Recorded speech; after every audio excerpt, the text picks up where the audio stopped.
திடீர்னு ரத்த ஓட்டம் மிக மிக குறைவாக சென்றால், அதாவது ரத்த ஓட்டம் முழுமையாக நின்றால் கூட அவருக்கு ஹார்ட் அட்டாக் வராமல் இந்த ப்ரீ கண்டிஷனிங், அதாவது பல மாதங்களாக இருக்கிறதுனால வந்து அந்த மசில் வந்து அதை தாங்கிக் கொள்கிறது.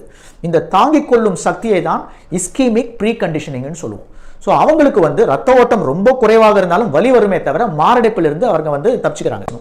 இது எல்லாம் வந்து மெதுவாக செயல்படக்கூடியவை, ஸ்லோவாக தான் செயல்படும். ஆனால் சில நேரங்களில் உங்கள் இரத்த குழாயில் இருக்க அடைப்பில் வந்து இமீடியட்டாக ஒரு கிளாட் போய் உட்கார்ந்ததுன்னா ஒரு 60-70 விழுக்காடு உள்ள அந்த அடைப்பு வந்து திடீர்னு 100% ஆயிடுது. அப்படி 100% ஆகும் பொழுது இரத்த ஓட்டம் முழுமையாகவே தடைபடுகிறது. அப்போ வந்து இந்த மற்ற மெக்கானிசம்ஸ்லாம் வந்து ஆக்ட் பண்ணுறதுக்கு டைமே கிடையாது. அப்போ என்ன ஆகும்? மாரடைப்பு வந்துவிடும்.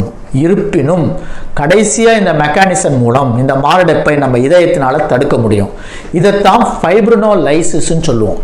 இங்கே என்ன ஆகுதுன்னா, நம்ம உடம்பு வந்து இம்மீடியட்டாக ஒரு என்சைமை வந்து ரிலீஸ் பண்ணுது உங்கள் ரத்த குழாய் உள்ள. இந்த என்சைம் வந்து லைட்டிக் என்சைம் சொல்லும்.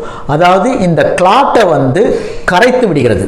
ஸோ ரத்த குழாய் அடைப்பே கிடையாது, அந்த புதுமையாக ஃபார்ம் அந்த கிளாட்டை வந்து கரைத்து விடுவதன் மூலம் இமீடியட்டாக வந்து அந்த ரத்த குழாய் வந்து மறுபடியும் ஓப்பன் ஆகிறது.